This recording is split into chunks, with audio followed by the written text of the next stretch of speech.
La maîtrise de la langue est souvent déclinée en dire, lire et écrire. Je préciserai que cette maîtrise fait aussi référence à la possibilité pour un enfant d'être en mesure de communiquer et de penser par lui-même. Les mots veulent dire quelque chose, ils sont judicieusement choisis en fonction de ce qu'on veut dire et à qui on veut le dire. Encore faut-il avoir en stock des mots dans lesquels piocher et qu'on ait aussi compris les codes sociaux sous-jacents aux situations de communication. On observe généralement de grandes disparités de maîtrise de ces compétences au sein d'une même classe.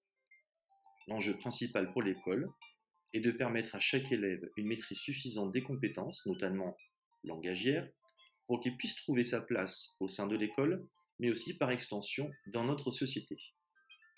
Pour ce faire, il est nécessaire que chaque discipline, avec bien sûr ses spécificités, participe à cet apprentissage de la maîtrise de la langue.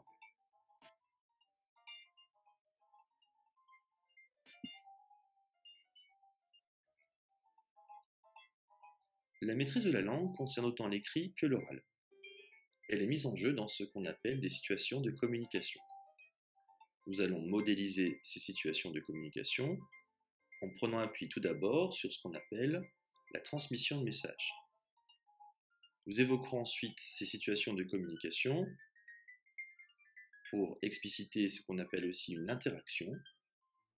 Ensuite, le vocabulaire et les compétences langagières seront abordés. Les 3 derniers points de l'exposé concerneront l'évaluation, en commençant par l'évaluation de la production de l'écrit, pour parler ensuite de la compréhension de l'écrit, et enfin l'évaluation de l'oral.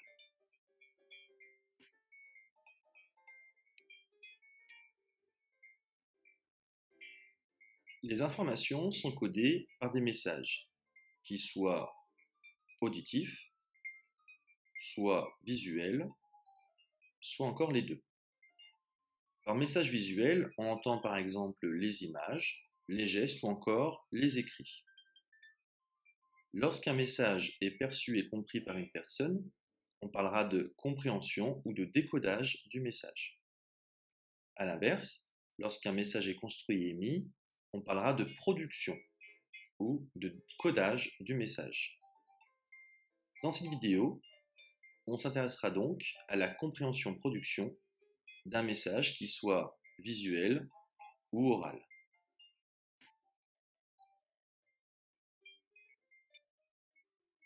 Pour qu'il y ait interaction, deux personnes doivent interchanger des messages. Ces messages sont auditifs, visuels, mais surtout, ils sont adaptés au contexte. Prenons le cas d'un professeur qui corrigerait une évaluation que les élèves viennent de faire. Si les élèves veulent par exemple estimer leurs notes, ils pourront demander à leur professeur des précisions pour telle ou telle question. Pour éviter au professeur de répéter ce qu'il aurait déjà dit, les élèves devront mémoriser ce qui a été transmis et faire le bilan de ce qui doit être complété. De même, on ne s'adresse pas à un professeur comme on s'adresse à un ami. Il est fort probable que l'élève devra lever la main avant de pouvoir s'exprimer. Pour que la communication soit adaptée au contexte, cela suppose deux conditions. La première, c'est qu'il y ait sélection et production d'informations pertinentes. Pertinentes en fonction de l'objectif qui est visé. Ensuite, il est nécessaire que les échanges respectent ce qu'on appelle les conventions sociales de la situation. Ici, par exemple, ce serait de lever la main avant de parler. On peut modéliser différents types de situations de communication. On peut par exemple les catégoriser en fonction du type de message échangé, qu'il soit visuel ou oral. 3 illustrations vont être faites en prenant appui sur le personnage de droite qui peut être un élève. Dans le premier exemple, on peut imaginer qu'un professeur donne un texte sur les réactions nucléaires et qu'en retour à l'oral, l'élève explique la différence entre une réaction chimique et une autre qui est nucléaire. Dans l'autre exemple, on peut imaginer qu'un podcast sur les ondes électromagnétiques soit diffusé par le professeur et qu'en retour, l'élève produise une carte mentale pour distinguer les aspects corpusculaires et ondulatoires des ondes. On peut aussi imaginer interchanger deux messages visuels, avec comme premier message visuel une image ou un schéma d'une expérience, et en retour, l'élève devra écrire le protocole qu'il imagine pour réaliser cette expérience.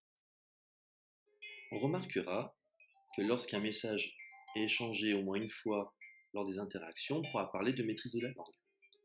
Par contre, s'il s'agit de deux messages visuels interchangés, pour parler de maîtrise de la langue, il faudra qu'à un moment donné, le langage écrit soit utilisé. Nous n'avons vu jusqu'à présent que des situations de communication très simplifiées. Dans une classe, les interactions sont dynamiques, nombreuses, et mettent souvent en jeu plus de deux personnes. Quelques situations de communication en lien bien sûr avec la maîtrise de la langue vont être présentées. Tout d'abord, imaginons qu'un professeur invite un élève à se déplacer vers l'ordinateur pour écrire la conclusion d'une expérience sur, par exemple, les combustions incomplètes. L'élève écrit sur l'ordinateur et ensuite la phrase est projetée sur l'écran. Les fautes de français de la conclusion pourront être repérées et corrigées par les autres élèves.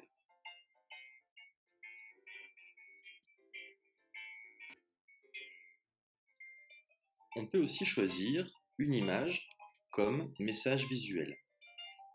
Sur cette première image, on peut par exemple demander aux élèves de nommer les paramètres mis en évidence.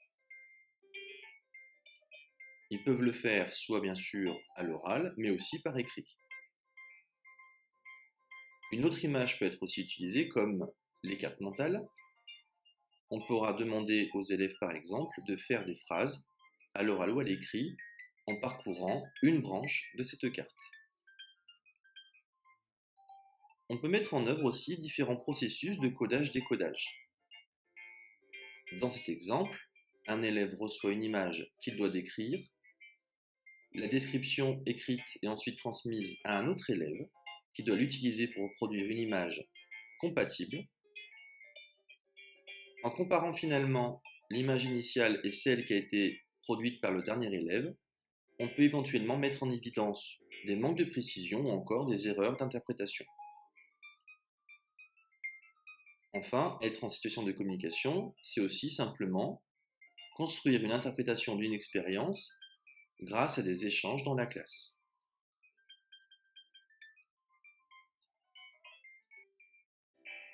Il y a une infinité de façons d'être en situation de communication. 3 paramètres très généraux peuvent être identifiés. La situation peut tout d'abord varier en fonction de l'objet d'étude.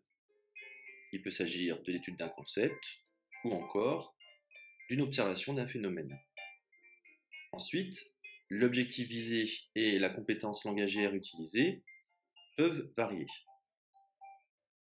Résumer à l'écrit un texte pour mettre en relief l'évolution du modèle atomique ou encore extraire et organiser l'information pour identifier comment valoriser le CO2 en sont des exemples. Enfin, l'interaction et le type de message échangé lors des interactions est un autre paramètre. La dynamique temporelle des interactions est importante et le support de l'information peut varier. On peut très bien utiliser bien sûr une expérience ou encore tout simplement les échanges au sein de la classe. On peut aussi utiliser des images comme une carte mentale ou encore des graphiques ou des tableaux.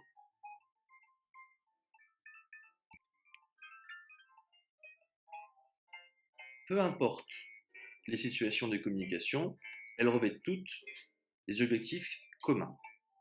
Le premier objectif est de mettre des mots précis sur ce qu'on sait et ce qu'on observe. Ensuite, il s'agit aussi d'échanger pour construire ensemble de nouvelles notions. Le professeur a comme d'habitude un apport de connaissances à faire, mais aussi, au sein de la classe, il doit être présent pour réguler les interactions, ce qu'on appelle des feedbacks, pour qu'au final, se co-construise le cours.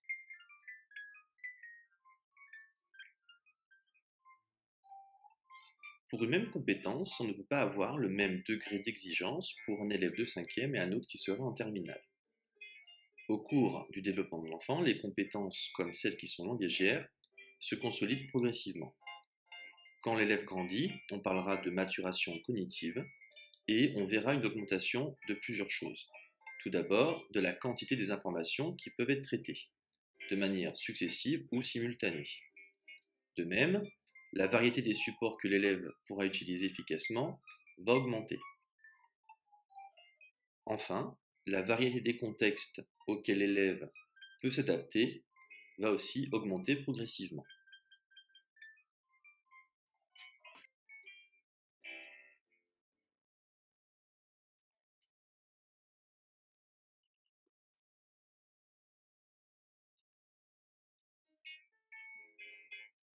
Au cours du développement, l'élève accumule et organise en mémoire du vocabulaire de plus en plus spécialisé.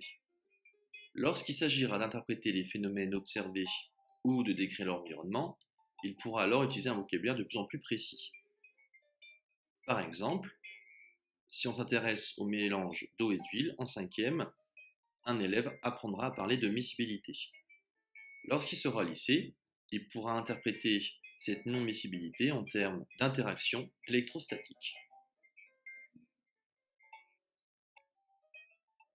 Utiliser un vocabulaire spécialisé suppose qu'on adopte une modélisation à un point de vue spécifique pour parler d'un phénomène. Le problème, c'est qu'une même réalité peut être décrite différemment selon le contexte. Dans la vie de tous les jours, le langage pour décrire les phénomènes découle de préconceptions parfois erronées. Par exemple, parler de vapeur au lieu de buée. Remarquons qu'on peut justement s'appuyer sur ces préconceptions pour éventuellement construire une situation posant problème en classe. Un même mot peut aussi avoir une signification différente selon la discipline et donc le modèle choisi. Ainsi, une hypothèse est une supposition en sciences expérimentales, alors qu'en mathématiques, elle fait référence à des données établies. On comprend alors la difficulté qu'ont les élèves à faire du lien entre les connaissances lorsque les disciplines utilisent des points de vue différents sur un même concept et que ces différences ne sont pas mises en relief et expliquées.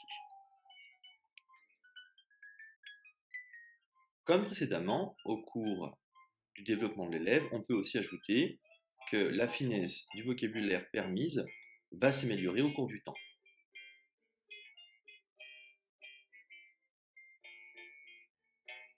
Nous allons à présent nous intéresser à l'évaluation de la production d'un message visuel très fréquent, celui d'un écrit en réponse à une question. Dans l'exemple choisi ici, il s'agit d'expliquer avec la notion de molécule pourquoi et ce qui se passe lorsqu'un fleuve s'assèche en 2 phrases maximum. Comme dans toutes les consignes, il y a bien sûr des contraintes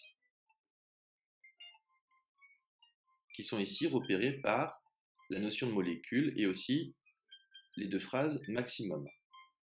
Ces contraintes dans la consigne sont associées à un objectif, qui est ici d'expliquer ce qui se passe quand un fleuve s'assèche. Prenons tout d'abord 2 productions d'élèves, avec la première qui est ici. À mon avis, les molécules se sont dispersées à cause de la chaleur, l'eau se transforme dans l'état gazeux et les molécules s'envolent. Et la deuxième production, grâce au soleil, l'eau s'évapore, puis forme des nuages. On s'aperçoit qu'une production reflète les connaissances que les élèves peuvent ou pensent devoir verbaliser à un moment donné. J'ai voulu montrer un autre exemple qui m'a semblé très intéressant concernant la production d'écrits. Ici, c'est la production d'un titre sous le schéma d'une expérience. Pour pouvoir schématiser, une fiche de suivi pour la schématisation a été donnée aux élèves et celui-ci propose un exemple qui sert de modèle sous lequel un titre est écrit. Le titre qui est écrit sous le modèle est Schématisation d'un montage de filtration. Quand il s'agit d'imaginer un titre d'une autre expérience, l'élève écrit schéma d'une manipulation de 100 ml d'air au fond d'un récipient et on s'aperçoit ici que l'élève a du mal à s'adapter et propose un titre qui respecte certes la structure de la phrase du titre placée sous l'exemple, mais cela conduit à un titre qui est mal formulé. En clair, quand une compétence est mal maîtrisée, l'élève va se rassurer en se calquant au maximum sur le modèle, quitte à produire une réponse maladroite.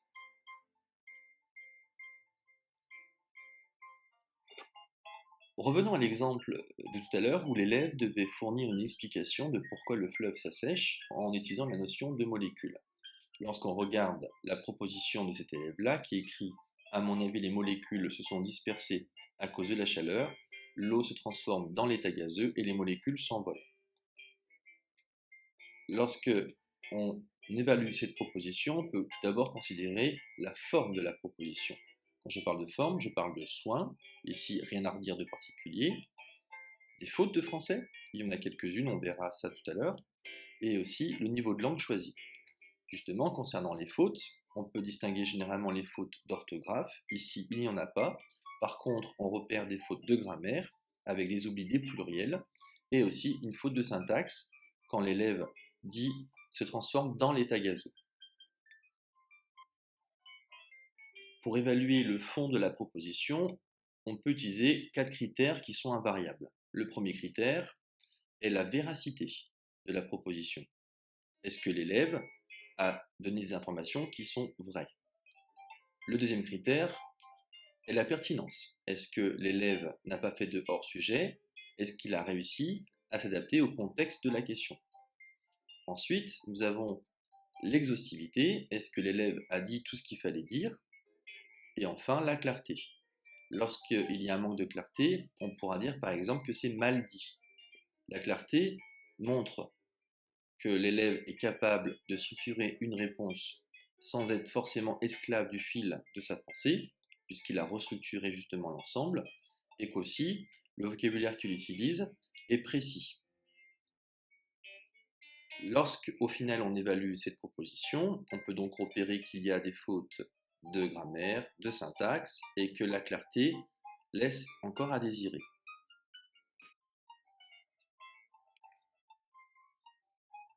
Je vais à présent vous montrer d'autres productions et m'arrêter sur ce qui me semble le plus essentiel s'il s'agissait ici d'évaluer.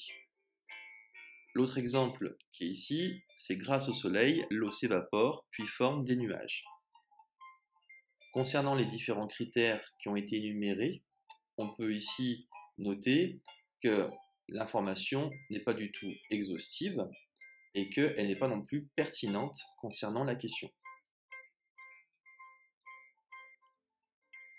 Lorsqu'on observe cette autre production que je vais vous lire, le fleuve s'assèche car les molécules ont froid, ils se collent et deviennent solides. Ce qui retient essentiellement l'attention, c'est le manque de véracité de la proposition, puisque ici l'élève dit que la molécule a froid et que dans la même phrase, il l'associe à sécher et refroidir.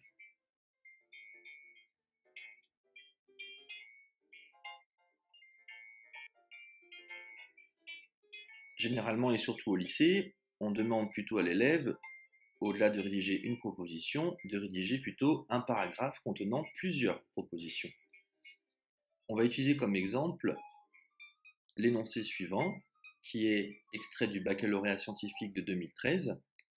À partir de vos connaissances et des documents fournis, rédigez une étude comparée des 3 catégories d'espèces sucrantes présentées. Comme précédemment, nous avons ici, par rapport à cette consigne, des contraintes et un objectif. Si on veut identifier les contraintes, il s'agit ici des 20 lignes environ, et on précise au candidat qu'il faut qu'il utilise bien sûr les documents et ses connaissances. Par rapport à l'objectif, c'est la rédaction d'une étude comparée. Pour répondre à la question, l'élève devra donner différentes propositions qu'il va devoir associer pour construire un paragraphe.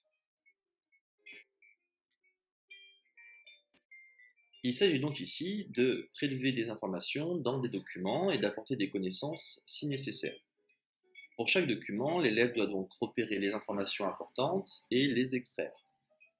De même, il devra apporter des connaissances supplémentaires à ceux qui sont fournis dans le document. Lorsqu'il devra ensuite rédiger l'étude comparée, il devra organiser les informations en fonction de différentes choses. Tout d'abord du critère qui sera retenu et des catégories qu'il aura repérées. Lorsque ces informations seront placées, il devra ensuite faire une comparaison entre ces différentes informations. Comme précédemment, lorsqu'il s'agit d'évaluer des propositions, on va pouvoir utiliser les critères que nous avons vus précédemment, mais en plus, il faudra rajouter l'évaluation de l'organisation des propositions entre elles.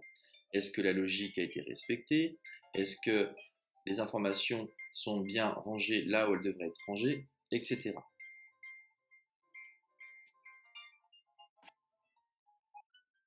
Les textes à comprendre peuvent être plus ou moins longs, revêtir différentes formes ou contenir encore du vocabulaire plus ou moins spécialisé. Lorsqu'un texte est lu, certains mots issus du texte vont réactiver certaines connaissances. Par exemple, à la lecture du mot pH, vont être réactivées des connaissances relatives à la mesure de l'acidité. Ces connaissances qui sont réactivées vont s'associer à celles fournies par le texte pour en donner au final une interprétation cohérente. On peut décomposer le texte présenté en 3 phrases ou propositions. Chaque proposition fournit des informations explicites. Pour parler d'informations implicites, il faut faire des inférences, des extrapolations à partir des informations du texte pour aboutir à une connaissance plausible, mais qui n'est pas directement présente dans le texte. Par exemple, dans ce texte-ci, à partir de la lecture, on peut conclure que si le pH du lait est inférieur à 6,6, alors il n'est pas frais. On conseille généralement d'indiquer la question avant de passer à la lecture du texte lorsque celui-ci est long. Pourquoi ? Eh bien tout simplement, c'est qu'on ne peut pas retenir tout ce qui est écrit quand un texte est long. De ce fait, lorsque l'objectif est donné, la sélection des informations va être guidée par cet objectif. De même, plusieurs lectures vont être nécessaires si plusieurs objectifs doivent être atteints. Nous allons à présent parler de l'évaluation de l'oral, en commençant par comparer ce qui distingue les messages visuels des messages audio. Tout d'abord, un message audio, il n'est pas possible de faire des retours en arrière. Le flux d'informations est continu. De même, la vitesse de transmission des informations est plus rapide que dans le cas d'un message visuel, écrit. En moyenne, pour un adulte, la vitesse de transmission des informations d'un message oral est à peu près 7 fois plus élevée que la transmission des informations écrites. Ensuite, le coût cognitif pour interpréter les informations est souvent plus faible.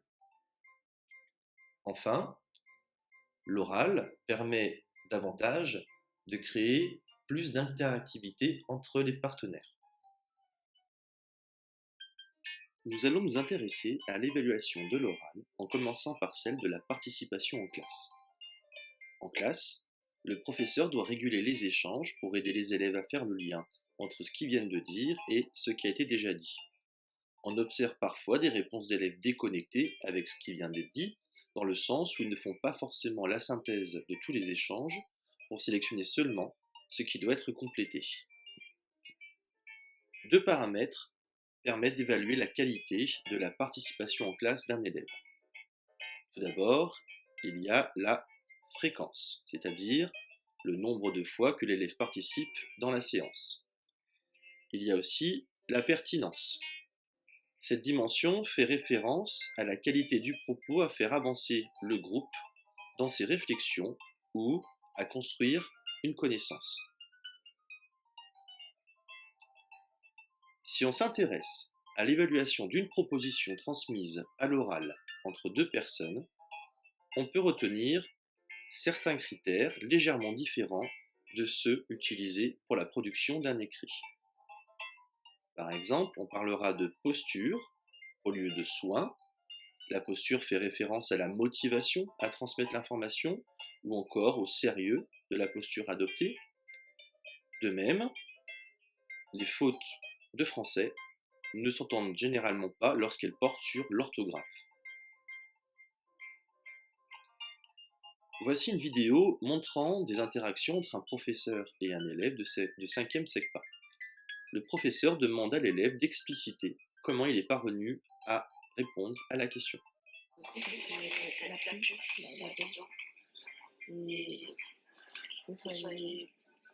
Fallait faire un schéma. Ouais. Là. Pourquoi en bas? Parce qu'elle a descendu. Et comment c'est qu'elle a descendu? Comment tu l'as vu sur la feuille que c'est descendu? Parce que là, elle était en haut. Ouais. Et après un peu des jours, ça a passé Et c'est quel mot qui t'a fait penser que ça allait descendre? Sur la feuille, c'est quel mot que tu as vu qui permettait de penser que ça allait descendre sur la feuille? Est-ce que tu as repéré ce mot-là? Tu l'as peut-être entendu ce mot-là. C'est lequel de mot?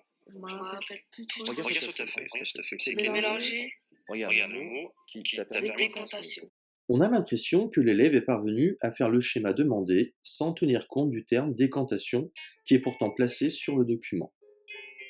Or, l'exercice proposé s'insère dans une suite de séances sur la décantation durant lesquelles l'élève a eu l'habitude de mettre en évidence ce phénomène. On peut donc imaginer qu'il est parvenu à répondre à la question se calquant sur ce qu'il avait déjà vu précédemment sans forcément faire attention aux informations du document. Les échanges en classe permettent bien sûr de construire des connaissances, mais c'est aussi l'occasion pour le professeur de comprendre comment l'élève raisonne et apprend, et par la suite d'adapter son enseignement.